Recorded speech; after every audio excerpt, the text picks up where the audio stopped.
اما بعد فاعوذ باللہ من الشیطان الرجیم بسم اللہ الرحمن الرحیم فلولا نفر من كل فرقة منهم طائفة ليتفقهوا في الدين ولينذروا قومهم اذا رجعوا اليهم لعلهم يحذرون۔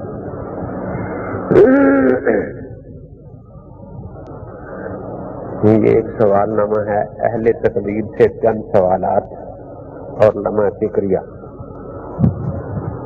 سب سے پہلے تو سوال کے بارے میں سمجھنے کی دو باتیں ہیں کہ سوال کرنے کا حق کنہیں ہے اور صحیح اور غلط سوال میں امتیاز کیا ہوتا ہے۔ سوال کرنے کا حق ان لوگوں کا ہے جو زیادہ دلائل کو مانتے ہیں۔ حدیث پاک میں آتا ہے کہ نبی اقدس صلی اللہ تعالی علیہ وسلم نے ارشاد فرمایا کہ کچھ لوگ ایسے پیدا ہو جائیں گے جو کہیں گے ہمارے لیے قرآن کافی ہے اور سنت کی ضرورت نہیں۔ تو رسول اقدس صلی اللہ علیہ وسلم نے فرمایا کہ ان سے یہ پوچھنا کہ گدھا حلال ہے یا حرام۔ آپ قرآن پاک بھی آیتیں بھی بتا سکتے تھے، لیکن چونکہ حضرت کا مقصد یہ تھا کہ میری امت کا ہر آدمی اس فتنے سے بچ جائے۔ اب ہر آدمی آیتیں تو یاد نہیں کر سکتا، زبانی حفظ اور نہ حدیثیں یاد کر سکتا ہے، تو اصل مقصد یہ ہے کہ پہلے احساس ضرورت پیدا کیا جائے کہ بھئی تمام مسائل قرآن پاک سے حل نہیں ہو رہے۔ اب جب گدھا دنیا میں موجود ہے تو اس کا کوئی نہ کوئی حکم تو ہوگا، یا یہ حلال ہوگا یا حرام ہوگا۔ تو جو لوگ یہ کہتے ہیں کہ صرف قرآن پاک کافی ہے، اس سے سارے مسائل حل ہو سکتے ہیں، ان سے سوال کرنے کا ہمیں حق دیا گیا، یہ نہیں کہ وہ سوال کریں کہ تم قرآن سے دکھاؤ گدھا حلال ہے یا حرام۔ کیونکہ ہم نے ایک احساس ضرورت پر میں پیدا کرنا ہے سوال پر پیدا کر کے کہ بھئی جو آپ اس بات پر ڈٹے ہوئے ہیں کہ صرف قرآن کافی ہے، اگر یہ کافی ہے تو اس مسئلے کا حل ہمیں قرآن پاک سے دکھا دیں، اور اگر آپ نہیں دکھا سکتے تو پھر ہمیں بتائیں کہ یہ جب ضرورت ہے تو یہ ضرورت کس مقصد سے پوری کی جائے، تو یقین احساس ہوگا کہ کوئی اور مقصد بھی ہے جہاں سے یہ ضرورت پوری کی جا سکتی ہے۔ اسی طرح سے جو لوگ فقہ کو نہیں مانتے، ہمیں تو حق ہے ان سے سوال کرنے کا کہ جو مسائل قرآن اور سنت میں صراحتاً نہیں ہے ان کا حل آپ کہاں سے نکالتے ہیں۔ مثال کے طور پر وہ کی مثال ہے، وہ بھی نماز پڑھتے ہم بھی پڑھتے ہیں، رکوع وہ بھی کرتے ہیں ہم بھی کرتے ہیں۔ اب رکوع کرنے کا حکم تو ہمیں قرآن میں مل گیا، وَارْكَعُوا مَعَ الرَّاكِعِينَ، رکوع کر لیا۔ رکوع کو جاتے ہوئے ہم اللہ اکبر کہتے ہیں، رکوع میں سبحان ربی العظیم پڑھتے ہیں، اٹھتے ہوئے سمع اللہ لمن حمدہ کہتے ہیں۔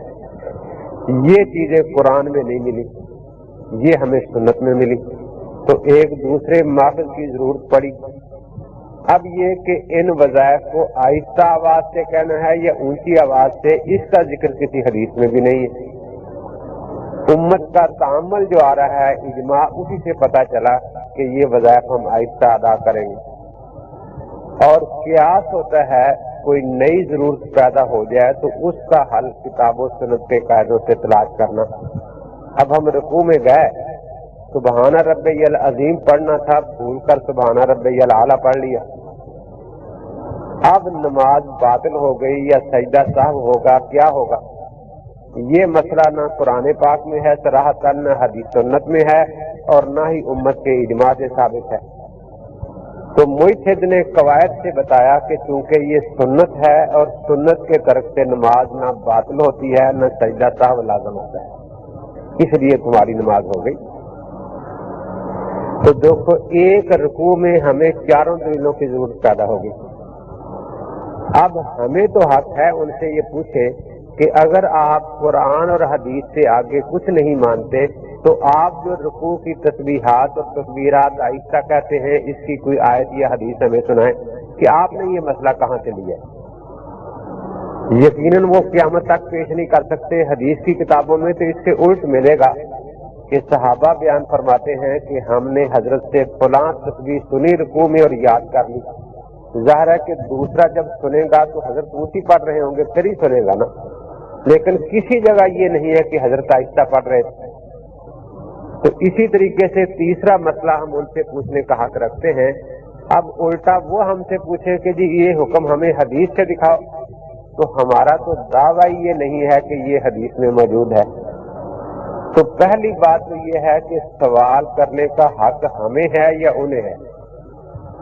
حدیث پاک سے یہ پتہ چل رہا ہے کہ سوال کرنے کا حق ہمیں ہے، اور انہیں جواب دے کر ہمیں واپس لے جانا چاہیے کہ بھی آپ جو 4 مقصدوں کی طرف چلے گئے ہیں، آئیے ہم 1 یا 2 سے ہی آپ کا گھر پورا کر دیتے ہیں، اس لیے آپ آگے نہ جائیں.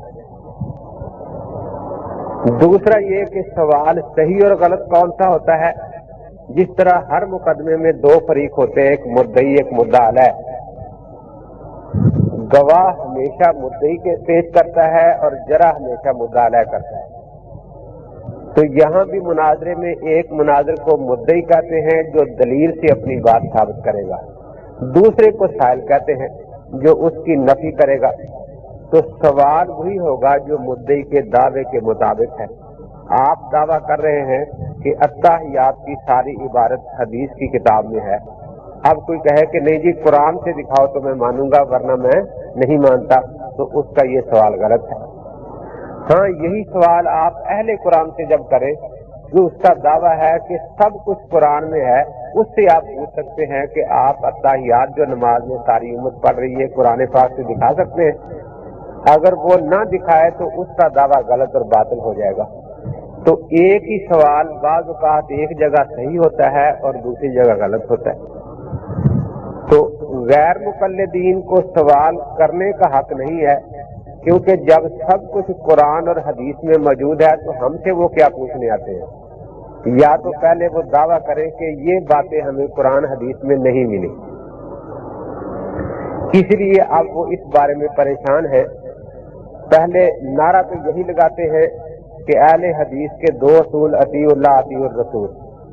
اولی الامر منکم جو قرآن میں اس کو وہ ماننے کے لیے تیار نہیں ہے حنفیوں کی ضد میں. لیکن جب ہم پوچھتے ہیں کہ اگر مکھی گر جائے پینے کی چیز میں، اس کو تو حدیث پڑھ کر نکال لیا جائے گا، لیکن بھیڑ تو حدیث نہیں سنتی، کیونکہ اس کہتے ہیں بھیڑ کا نام دکھاؤ تو میں آپ حدیث سنوں گی ورنہ نہیں. مچھر گر جائے تو اس کو آپ حدیث سنا کر نہیں نکال سکتے، جگنو گر جائے اس کو آپ حدیث سنا کر نہیں نکال سکتے. تو اب یہ آپ ضرورت کہاں سے پیدا کریں گے؟ چیوٹی شوربے میں گر گئی ہے، وہ کہتی ہے کہ حدیث سناؤ تو نکلتی ہوں. یا تو فقہ کو ماننے والی ہو تو فقہ کو سن کر نکلے گی نا وہ. تو اس لیے جب یہ ضرورت اور احساس موجود ہے تو یہ ضرورت ہم نے کہاں سے پوری کرنی ہے؟ ہمیں تو حق ہے کہ یہ باتیں پوچھیں. چنانچہ لیاقت پر میں میرا بھی پروگرام تھا 3 دن کا، انہوں نے 6 دن کا رکھ لیا. شمشاد ترفی کو بلا لیا 2 دن مجھ سے پہلے 2 دن بعد میں، اور مجھ سے پہلے ہی اعلانات ہوتے رہے کہ ہر سوال کا جواب قرآن حدیث سے دیا جائے گا بس. تو اس زمانے میں یہ 3 سال کی بات ہے تقریباً، اخبار میں آیا تھا کہ ایک بچہ کا اور فوت ہو گئی اور بچہ نکال لیا گیا پیٹ سے، وہ زندہ ہے. میں نے سوال لکھا کہ ایک اور فوت ہو گئی ہے اور بچہ اس کے پیٹ سے اگر نکال لیا جائے تو کتاب و سنت کے اعتبار سے جائز ہے یا ناجائز ہے؟ اگر گناہ ہے تو حد کتنے کوڑے ہیں اس پر نکالنے والے پر؟ جائز ہے تو پھر اس کے بارے میں قرآن حدیث سے پیش کرو. اخبار میں لکھا کہ جیب میں ڈال لو. اب یہ ٹیپ لے کر گئے، اس نے کہا کہ یہاں ٹیپ رکھو، یہ سادہ تھے، ٹیپ دے دی. انہوں نے کیسٹ نکال کر جیب میں ڈال لی اور ٹیپ بند کر کے کہنے لگے کہ اچھا پوچھو اب کیا پوچھتے ہیں. کہا جی ہم نے وہ ٹیپ کرنے کے نہیں، ٹیپ کرنے کی ضرورت نہیں ہے. اب اس نے پوچھا آخر وہ سوال کہ یہ سوال ہے. اس نے کہا کہ ہمارے ہاں جب تک واقعہ پیش نہ آئے قیاس کرنا جائز نہیں. کہا کہ جب یہ واقعہ یہاں پیش آئے گا تو نارنگ جاتے جاتے تو وہ بچہ بھی مر جائے گا، آپ سے پوچھنے آدمی جائے گا تو آپ پہلے ہی بتا دیں. کہا کہ نہیں ہم پہلے قیاس نہیں کرتے، جب وقت آتا ہے تو قیاس کرتے ہیں. اس کا مطلب ہے آپ قیاس کرتے ضرور ہیں کہ جو مسئلہ قرآن حدیث میں نہ ملے پھر ہم قیاس کر لیتے ہیں. اس نے کہا کہ اس کا مطلب ہے آپ تیسرے نمبر پر قیاس کرتے ہیں اور اہل سنت چوتھے پر قیاس کرتے ہیں، کیونکہ وہ اجماع کو بھی مانتے ہیں نا۔ تو یہ عجیب بات ہے کہ جو تیسرے نمبر پر قیاس کرے وہ اہل حدیث کہلائے اور جو بیچارہ چوتھے نمبر پر قیاس کو مانے وہ اہل رائے کہلائے۔ تو پھر آپ اپنے آپ کو اہل قیاس کہا کریں نا، اہل حدیث کیوں کہتے ہیں آپ لوگ؟ کیونکہ آپ تو ہم سے بھی پہلے نمبر پر قیاس پر اتر آئے۔ اب وہ ایک ڈاکٹر بیٹھا تھا غیر مقلد، اس نے جان چھڑانے کے لیے کہا کہ ایسا ہو ہی نہیں سکتا، بچہ پہلے مرتا ہے اور ماں بعد میں مرتی ہے۔ بس شمشاد نے بھی یہی شور مچا دیا کہ ایسا ہو ہی نہیں سکتا۔ اس نے کہا ڈاکٹر صاحب یہ اخبار میں ڈاکٹروں کی رپورٹ دیا کہ بچہ زندہ ہے ابھی۔ اب اس سے لڑنا شروع کر دیا، ٹیپ بھی چھین لی ان کو بھگا دیا۔ خیر دوسرے دن پھر ہم نے بھیجا، وہ ٹیپ ان کے پاس ہی تھی کہ میں مسجد سے نکلا، گھر سے نکلا، جماعت ہو رہی تھی تو بکرا میرا کھڑا تھا، وہ کہیں ٹکرا گیا ٹرک سے۔ اب وہ تڑپ رہا ہے، اگر میں اسے ذبح کرتا ہوں تو جماعت جاتی ہے، جماعت میں شریکت ہوتی ہے، یہ حرام ہو جائے گا۔ قرآن حدیث میں صراحتاً ہمیں دکھائیں کہ ایسے وقت میں کیا کیا جائے، جماعت چھوڑی جائے یا بکرا چھوڑا جائے، کیا کیا جائے؟ پھر انہوں نے ایسے کیا، وہ ٹیپ ان سے لے لی اور اس کے بعد جواب یہ دیا کہ جس وقت جماعت کھڑی ہو جائے اس وقت ایکسیڈنٹ تو ہو ہی نہیں سکتا۔ انہوں نے کہا کہ یہ جو اخبارات میں آ رہا ہے کہ جماعت کھڑی پھر بم پھینکا اور مار کے چلے گئے سب کو، آپ کہتے سڑک پر نہیں ہو سکتا ایکسیڈنٹ، تو جماعت کے اندر ہو رہے ہیں، جماعت کھڑی اور ہو رہے ہیں، آپ کیسے کہتے بس تم شرارتیں کرتے ہو، یہ کرتے ہو، وہ کرتے ہو۔ پھر 2-3 معززین ہم نے بھیجے، انہوں نے کہا کہ بھئی تمہیں جواب اگر نہیں آتا تو کہتے کیوں چھینتے ہو؟ اس لیے اب یہ بڑے پریشان ہیں، قیاس کا اقرار کرتے ہیں تو اہل حدیث نہیں رہتے، انکار کرتے ہیں تو پھر مسائل حل نہیں ہوتے، اس میں پریشان ہیں یہ لوگ۔ تو پہلی بات تو یہ ہے کہ سوال کرنے کا حق جو ہے وہ ہمیں ہے، انہیں ہے ہی نہیں۔ دوسری بات یہ ہے کہ سوال مدعی کے دعوے کے مطابق ہوگا۔ اگر ہم یہ کہتے ہیں کہ یہ دعویٰ مسئلہ ہمارا اجماع سے ثابت ہے تو وہ یہ پوچھ سکتا ہے کہ اجماع کی دلیل بیان کرو۔ اگر ہم کہتے ہیں کہ اجتہاد سے ثابت ہے تو اس کو حق ہے کہ وہ کہے کہ ہاں جی اجتہادی دلیل بیان کرو۔ ہم کہیں قرآن سے ثابت ہے تو اس کو حق ہے کہ ہم سے قرآن پاک کی آیت پوچھ لیں۔ البتہ انہیں جب ہم سوال کریں گے تو ہم یہی کہیں گے کہ آپ قرآن یا حدیث سے دکھائیں۔ ہم اہل سنت والجماعت 4 دلائل مانتے ہیں، کتاب اللہ، سنت رسول اللہ، اجماع امت اور قیاس، اور اعلان کرتے ہیں کہ جس بات میں آپ کو ذرا شبہ وہیں روک کے پوچھ لیں کہ جی یہ کس دلیل سے ثابت ہے، ہم انشاءاللہ کوئی بات بغیر دلیل کے نہیں کہیں گے۔ مثلا ہم کہہ رہے ہیں کہ امام بخاری رحمۃ اللہ علیہ محدث ہیں، آپ ہمیں روک دیں کہ جی کس دلیل سے ثابت ہے، ہم کہیں گے کہ اہل فن محدثین کا اجماع ہے کہ وہ محدث ہیں، اور ہم تو اجماع کو دلیل مانتے ہیں نا۔ ہم کہیں گے کہ یہ حدیث صحیح ہے، یہ ضعیف ہے، وہ پوچھیں گے کس دلیل سے، ہم کہتے ہیں کہ یہ محدث کی رائے اور اجتہاد پر مبنی ہے، کیونکہ ہمارے ہاں رائے اور اجتہاد دلیل شرعی ہے، ہم تو اس کو پیش کر سکتے ہیں۔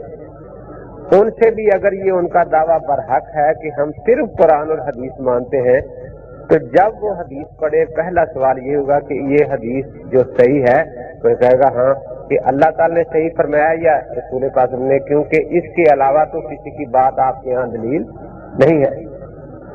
ایک جگہ چوتھے دن قربانی کروا دی، میں نے مولوی سے پوچھا، ثناء اللہ کا نام تھا، میں نے کہا اس کی کوئی حدیث ہے؟ جی ہے۔ میں نے کہا وہ جو حدیث ہے آپ پیش کر رہے ہیں اس میں تو ایام تشریق کے الفاظ ہیں، پھر 5 دن کی قربانی کیا کرو، 9 تاریخ کو شروع کیا کرو۔ دوسرا یہ کہ خود فتاوی علماء حدیث میں مولوی اسماعیل صاحب نے بھی اس کو ضعیف لکھا، آپ کی امیر جماعت نے اور بشیر احمد ساتوانی نے بھی۔ تو وہ جلدی سے کہتا ہے وہ کوئی نبی تھے؟ میں نے کہا تو نبی ہے، یہ اس کو ضعیف کہہ رہا ہے، صحیح کہہ رہا ہے۔ میں ڈانٹ کر کہا کہ میں نے اپنی بکواس بند کر، جلدی اللہ کے پیغمبر سے کہلوا، وہ فرمایا کہ حدیث صحیح ہے، پھر ٹھیک ہے، ورنہ تو نبی ہے جو اپنے آپ کو یہ کہتا ہے کہ یہ حدیث صحیح میں کہہ رہا ہوں۔ تو مقصد یہ ہے کہ ہم 4 دلائل مانتے ہیں ضرورت کے مطابق۔ ہم سے بے شک پہلے لکھوا لے کہ ہم سارے مسائل صرف قرآن اور حدیث سے صراحتاً دکھا دیں گے، ہم اہل حدیث ہونے کو تیار ہیں، بلکہ میں کہتا ہوں کہ ہمیں مکمل نماز اگر اہل قرآن سے دکھا دے کہ اتنی رکعتیں پڑھنی ہے، یہ کچھ کرنا ہے، تو ہم اہل قرآن بننے کو بھی تیار ہیں، لیکن وہ قیامت تک نہ مکمل نماز وہ بھی ثابت کر سکتے ہیں نہ یہ ثابت کر سکتے ہیں. تو اس لیے یہ ایک ضرورت ہے جس کے تحت ہم آگے جا رہے ہیں.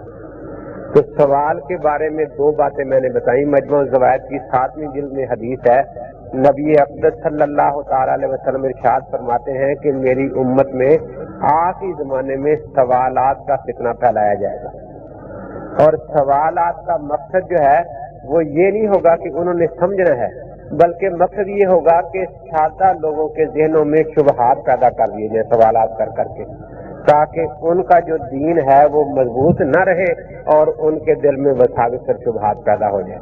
چنانچہ یہی زمانہ آ چکا ہے.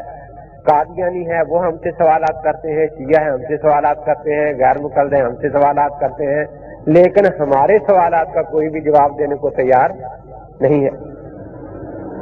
تو یہ انہوں نے سوالات کیے ہیں اہل تقلید سے. چند سوالات کہتے امت مسلمہ کے اندر اس وقت جو فساد اور بگاڑ انتشار فرقہ بندی نظر آ رہی ہے، اس کو دیکھ کر ہمارے ذہنوں میں مختلف سوالات پیدا ہوئے. ہم مسلمانوں کو دعوت دیتے ہیں کہ وہ ان سوالات پر سنجیدگی سے غور کریں، ان کا حل تلاش کریں اور حق تک پہنچنے کی کوشش کریں. اگر سنجیدہ اور مدلل جواب و دستیاب ہو جائے تو ہم کو بھی مطلع فرمائیں.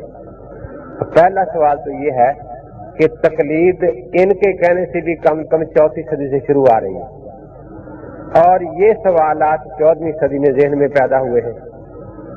اس وقت بھی تقلید تھی. 1300 سال یہاں مسلمان آباد تھے، حج کو بھی جاتے تھے، لیکن تقلید کے خلاف کبھی کوئی آواز نہیں اٹھی. اس تقلید نے فرقہ بندی پیدا نہیں کی بلکہ فرقوں کو مٹایا ہے، کیونکہ حضرت پیران پیر رحمت اللہ تعالی علیہ نے غنیت الطالبین میں 73 فرقوں کا ذکر فرمایا ہے، اور یہ 73 فرقے 4تھی صدی سے پہلے بن چکے تھے. اس کے بعد 1200 سال میں نیا فرقہ نہیں بنا بلکہ ان میں سے تقریباً 71 مٹ گیا. شیعہ سنی لوگ کہتے پھرتے ہیں. باقی فرقے جتنے تھے وہ مٹ گئے، اسی لیے کہ عوام کو کتاب و سنت کے گھسیٹنے کی اجازت نہیں دی گئی. جو کچھ ائمہ مجتہدین نے بتایا تھا اسی پر عمل ہوتا رہا. تو تقلید فرقہ بندی کو مٹانے کے لیے ہے، نہ کہ فرقوں کو بڑھانے کے لیے. اب بھی دیکھیں کہ جب سے یہ فرقہ پیدا ہوا ہے تو اس وقت سے لے کر آج تک کم سے کم 14 فرقے اس کے اندر پیدا ہو چکی ہیں، جو ایک دوسرے کے پیچھے نماز پڑھنا بھی جائز نہیں سمجھتے. غرباء حدیث کہتے ہیں کہ پنجاب والے تنظیم اہل جس کے پیچھے نماز جائز نہیں ہے، یہ کہتے ہیں کہ وہ مسلمہ قذاب کی طرح واجب القتل ہے. تو ان میں آپس میں ایسے اختلافات ہیں. تو یہ جو ایک شور کیا جا رہا ہے کہ یہ سوالات تقلید کی وجہ سے پیدا کیے، فساد تقلید نے پیدا کیا ہے، یہی سب سے پہلا جھوٹ ہے. ورنہ ہم یہ پوچھتے ہیں کہ چلو 4تھی صدی سے لے کر 14ویں تک 1000 سال تو ہے نا، اس میں مقلدین میں کوئی نیا فرقہ ہمیں بتا دے کہ فلاں فرقہ مقلدین میں پیدا ہوا. بلکہ تقلید کی وجہ سے اکثر فرقے مٹے ہیں جو اس طرف آئے ہیں. اور جب سے یہ پیدا ہوئے ہیں کوئی نیچری بن رہا ہے، کوئی منکر حدیث بن رہا ہے، کوئی کچھ بن رہا ہے. تو جب سے یہ تقلید کا بندر انہوں نے توڑا ہے اس وقت سے فرقے ہی فرقے بنتے چلے جا رہے ہیں. فساد ہی فساد بڑھتا چلا جا رہا ہے. ہماری 1000 سالہ کی اس ملک میں تاریخ جو ہے 1200 سال کی، اس میں رفتار یہی رہی کہ ہزاروں نہیں لاکھوں کافر اسلام میں شامل ہوئے، اور غیر مقلدیت کی پر 1 صدی بھی پوری نہیں گزری کہ ہزاروں مسلمان کافر ہو چکے.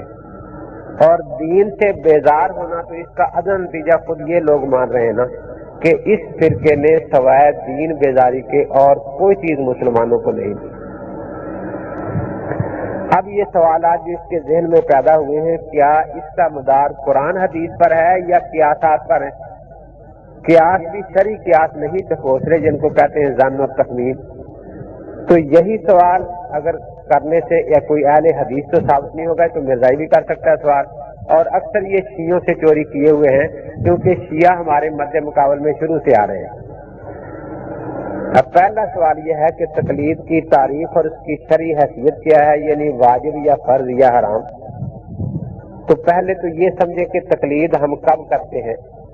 ہمارا پورا نام ہے اہل سنت والجماعت حنفی. سنت میں دو چیزیں آ گئی ہیں، علم قرآن کا اور نمونہ عمل حضرت محمد الرسول اللہ صلی اللہ تعالی علیہ وسلم کا. جماعت میں اجماع کا ذکر آ گیا اور حنفی میں قیاس کا ذکر آ گیا.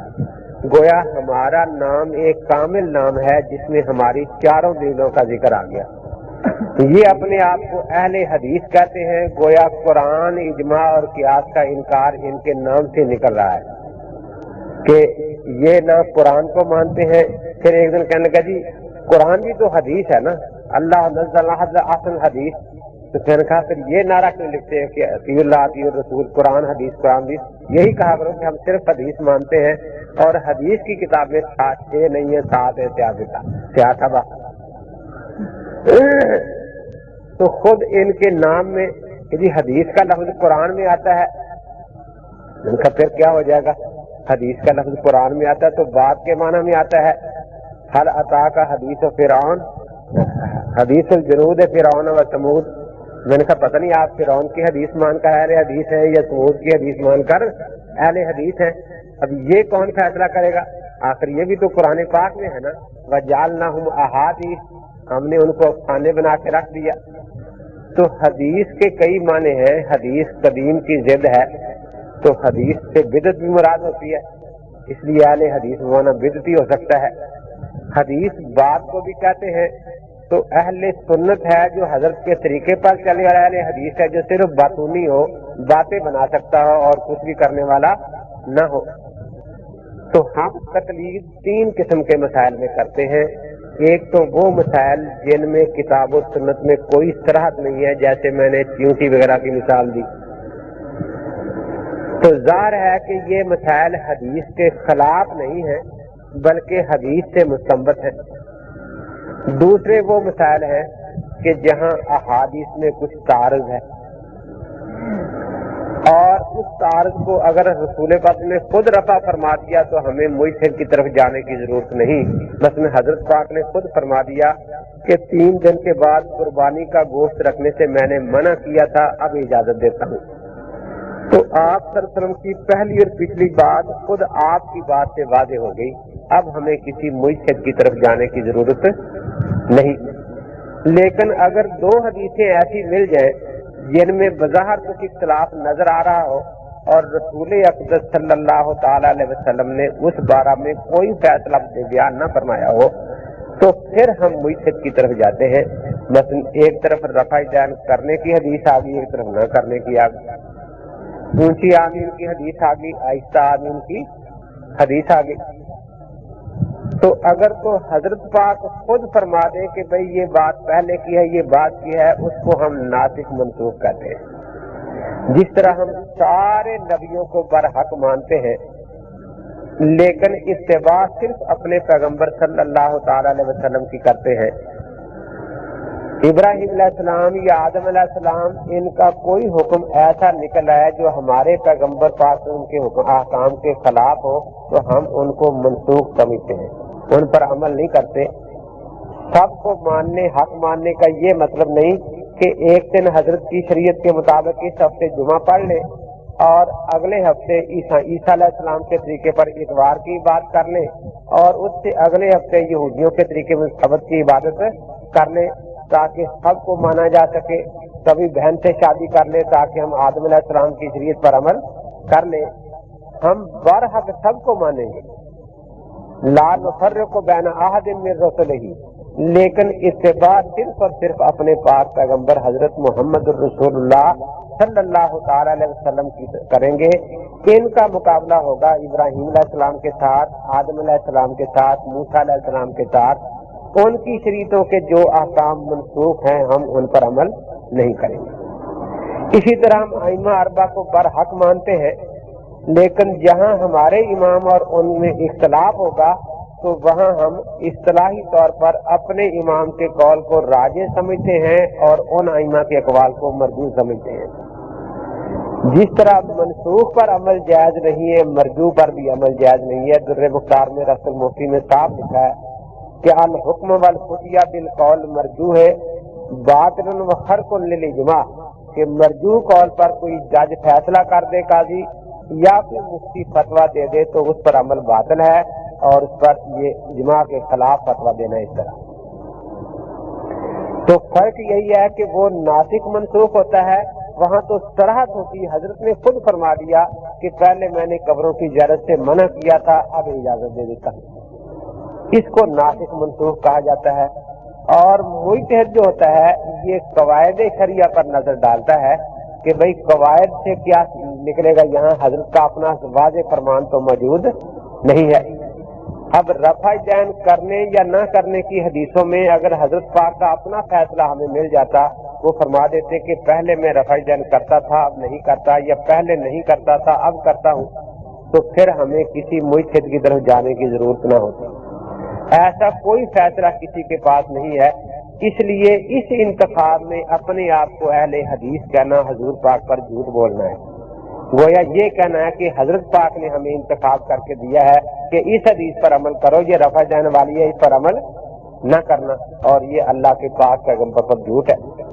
اس لیے میں تو پوچھا کرتا ہوں، نسائی کھول کے رکھ دیتا ہوں کہ یہ ابن عمر کی حدیث رفع جان کرنے کی ہے، یہ ابن مسعود کی نہ کرنے کی ہے. اس حدیث پر عمل کرنے والے کو آپ اہل حدیث کہتے ہیں، اس پر عمل کرنے والے کو آپ اہل الرائے کہتے ہیں. یہ کون سی حدیث کا مسئلہ ہے کہ اس حدیث پر عمل کرنے والا اہل حدیث کہلائے اور اس حدیث پر عمل کرنے والا اہل الرائے کہلائے؟ کیا یہ حضرت کا فرمان ہے کہیں؟ تو وہ کہتے ہیں کہ نہیں وہ حدیث صحیح ہے، یہ ضعیف ہے. ہم پوچھتے ہیں کہ یہ اللہ کے نبی کا فرمان ہے یا آپ کی اپنی تحقیق ہے؟ وہ کہتے ہیں ہماری تحقیق ہے. ہم کہتے ہیں ہم آپ کی تحقیق نہیں مانتے، یہ بات آپ کی ہم نہیں مانتے. لیکن اگلی بات ہمیں سمجھا دو کہ جب ہم اٹھ کے جائیں گے تو آپ اپنے شاگردوں کو کیا کہیں گے کہ اس نے میری بات نہیں مانی، یا یہ جھوٹ بولیں گے کہ اس نے نبی پاک کی بات نہیں مانی؟ کیونکہ یہ نبی پاک کی بات تو ہے ہی نہیں نا. اگر یہ کہیں گے کہ میری بات نہیں مانی تو لوگ کہیں گے نہیں مانی تو کیا ہوا، تم ابو بکر صدیق کی بات نہیں مانتے، اگر اس نے تمہاری بات نہیں مانی تو کون سا پہاڑ گر گیا ہے. لیکن تم ان کو متاثر کرو گے جھوٹ بول کر کہ اس نے نبی کی بات نہیں مانی. تو پہلے یہ بتا دو کہ کیا ہر غیر مقلد واقعی اپنے آپ کو نبی سمجھتا ہے؟ کیونکہ جب ہم اس کی بات کا انکار کرتے ہیں تو لوگوں کے سامنے کہتے ہیں کہ نبی کی بات نہیں مانی. بلکہ اگر میں نہیں آپ کی بات مانتا تو آپ کہیں گے جی یہ محمدی نہیں. تو کیا ہر غیر مقلد اپنے آپ کو معاذ اللہ محمد رسول اللہ سمجھتا ہے صلی اللہ تعالی علیہ وسلم؟ کیونکہ میں نے انکار تو آپ کی بات کا کیا ہے، حضور پاک کی کسی بات کا انکار نہیں کیا. اب جب یہ بات واضح ہے کہ اس مسئلے میں کوئی بھی اہل حدیث نہیں کہلا سکتا، ہاں راج حدیث پر عمل ہمارا مجتہد کروا رہا ہے ہمیں، تو مجتہد جو ہے امام صاحب فرماتے ہیں کہ میں سب سے پہلے کتاب اللہ شریف کو دیکھتا ہوں ایسے موقع پر کہ وہاں سے کوئی اصول مل جائے. تو قرآن پاک میں دو آیتیں سامنے آئی، ایک تو قوموا للہ قانتین، اس کی تفسیر دلت پاک یہ ہے کہ سکون کے ساتھ نماز پڑھو. قد افلح المؤمنون الذین هم فی صلاتهم خاشعون، اس کا بھی یہی ہے کہ سکون کے ساتھ نماز پڑھو. اور مسلم کی حدیث میں صراحتاً آ گیا ہے کہ رفع دین سکون کے خلاف ہے. اب جہاں رفع دین کی حدیث ملے گی اس کے خلاف کچھ نہیں ملے گا. جیسے پہلی تکبیر کی رفع دین یا دعائے قنوت کی رفع دین اگرچہ صحابہ سے ملی جیسے جمعہ کی اذان، یا عیدین کی رفع دین، تو 6 تکبیروں میں تو اتفاق ہے نا، باقی میں اختلاف ہے. تو جتنی میں اتفاق ہوگا اس کو ہم اس قاعدے سے مستثنا سمجھتے ہیں، اور باقی میں ہم جہاں اختلاف ہوگا کرنے نہ کرنے کی حدیثوں میں تو ہم یہی کہیں گے کہ یہ سکون نماز سے پہلے کی باتیں ہیں، بات کی. تو ہمارے امام نے ایک قاعدہ قرآن سے لے کر اس سے راجع قرار دیا کہ جہاں احادیث میں اختلاف ہوگا وہاں ترک رفع دین کی احادیث چونکہ سکون کے مطابق ہیں جو کتاب اللہ جس کی ہمیں کہتا ہے مطالبہ کرتا ہے، اس لیے ان کے موافق عمل کیا جائے گا. دوسرا ان کے سامنے حدیث کا قاعدہ آیا علیکم بسنتی و سنت الخلفاء الراشدین المہدیین. انہوں نے دیکھا کہ خلفاء راشدین سے یہ رفع دین کرنا کسی صحیح سند سے ثابت نہیں ہے، تو انہوں نے حدیث کے اس قاعدے کو سامنے رکھ کر بھی